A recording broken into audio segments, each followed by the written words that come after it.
I'm talking with Professor Willem van Schendel, and you're a professor of history at Amsterdam University.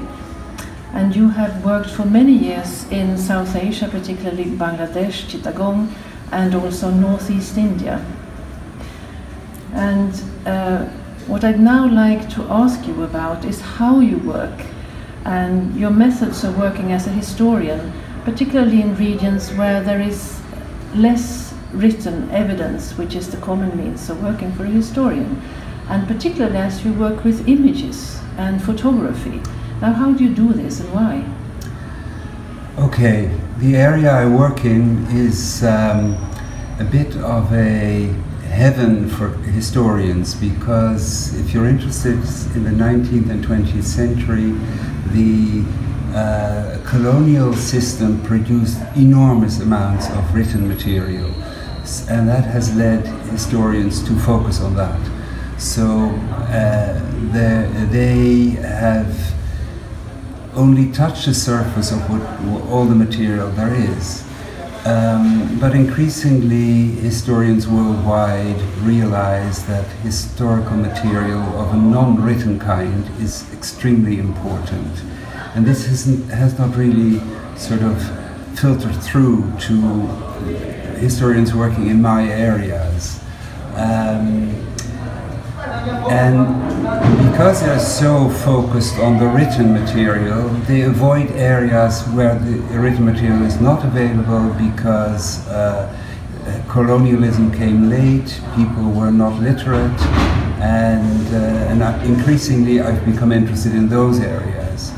So to give you an example, I've been working with a colleague from Delhi on an area that was occupied by the British in the 1890s. Before that, there are no written sources. People didn't write.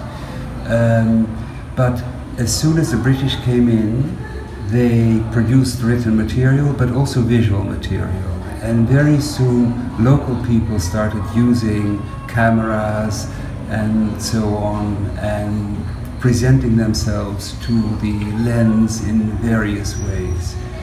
So what we did in this area was go to villages and little towns and talk with people about their family photographs, and they were very happy to share their family albums.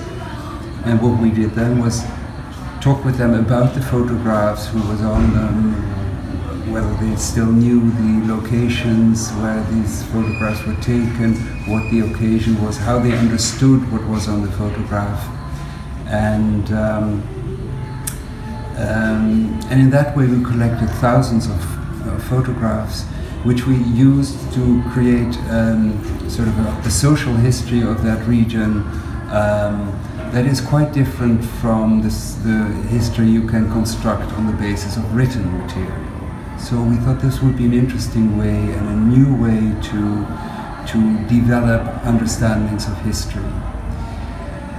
Apart from this region, I think it's very important for historians to think much more about non-written material, whether it's visual or material in other senses, than we have been doing so far, because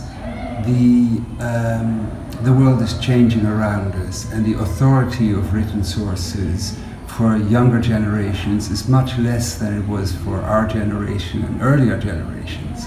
And people are becoming much more visual, and so it's easier for them to link up with visual representations of history than it was for their fathers and grandfathers and grandmothers. But what would you say that we know about the past which we may not know based on written material? Do the images provide some kind of knowledge or information that is distinctly different? Absolutely. There are all kinds of things that you would call everyday life that do not end up in state archives. And they could end up in people's diaries, but we haven't found any diaries. So what you see on these pictures is how people wanted to represent themselves in a way, or to their families and to their friends. And what you get, for example, is an understanding of the ritual year. People took pictures at particular moments in time. You can get an understanding of the life cycle of people, what life cycle events were important to them, and how they celebrated them. Very often there is some writing involved, in that people write on the back of the photographs something, and we could talk about this with the people we met, how they interpreted this writing, what it was. It was sometimes dates, sometimes names, sometimes something about events and so on. So definitely you get a very different picture and a more sort of lived picture of life than you get from government sources, which are concerned with very different issues.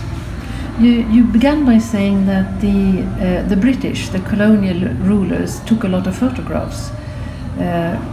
I don't know about this particular region, which then would be Mizoram or Northeast India, but generally speaking, I mean, their images and the images that you talk about must be quite different. I mean, what stories do they tell? Yes, so in this area you had a number of British colonial officials, and also missionaries and early anthropologists who took photographs for various reasons. But not in the area I studied. For some reason, and there was also early tourism in India, people taking pictures. But this region was of little tourist interest. There were very few British there because it was ruled through local village chiefs. And there were missionaries. They were basically the only ones who took pictures early on. And they're different because they focus on what is important to them. And for them it was very important to document the hardship of their own lives, how difficult it was to be a missionary. They took pictures to show their families back home, what life was like, but especially they made pictures to raise money back home. So they had these series of pictures that they sent home. They would go to churches, shown in churches there, in order to raise money for the missionaries. So they were very specifically focused. When you discuss these photos, I mean also the family photos, with people in Mizoram, now what about the interpretation?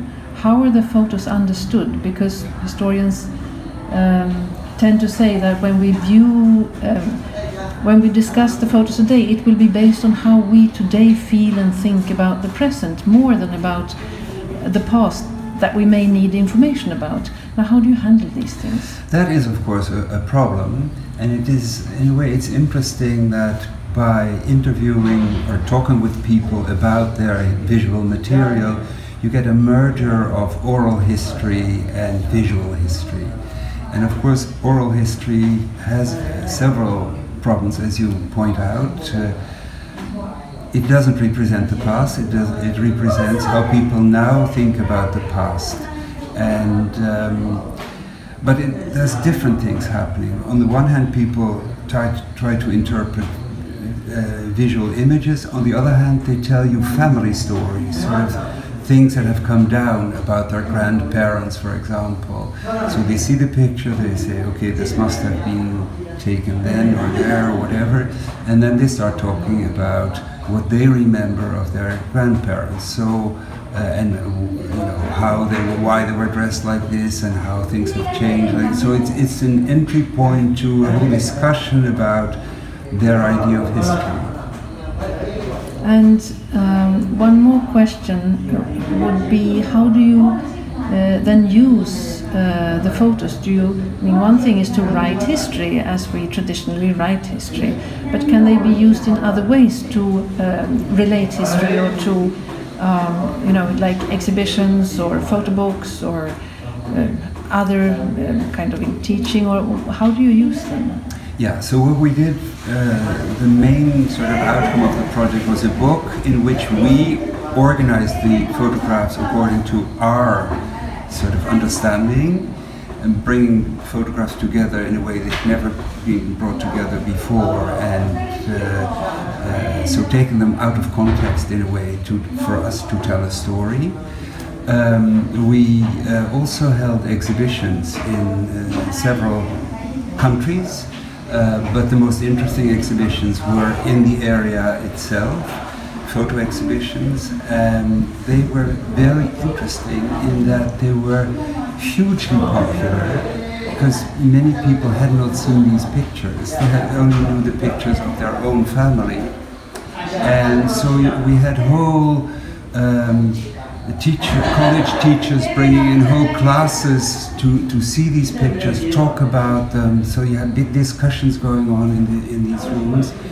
And the most touching experience for me was that we have found a picture of a displaced family. There was a war of independence in this region in the 1960s to the 1980s. And there was a picture of a displaced family, a young couple with a small child. And we used that picture for the exhibition, and then we saw a very old woman being photographed by a young boy, and we asked why, in front of the picture, and we asked why, and she turned out to be the woman in the picture, and this young boy was her grandson. So for her this was a huge, and she didn't have the picture herself, we had collected it from another source. So this was hugely important, and it was in the local newspapers and so on, because people felt they sort of repossessed their history. Okay, thank you. We should conclude here, because we have school children coming out of their classrooms right now. Okay. Thank you, Willem. Thanks.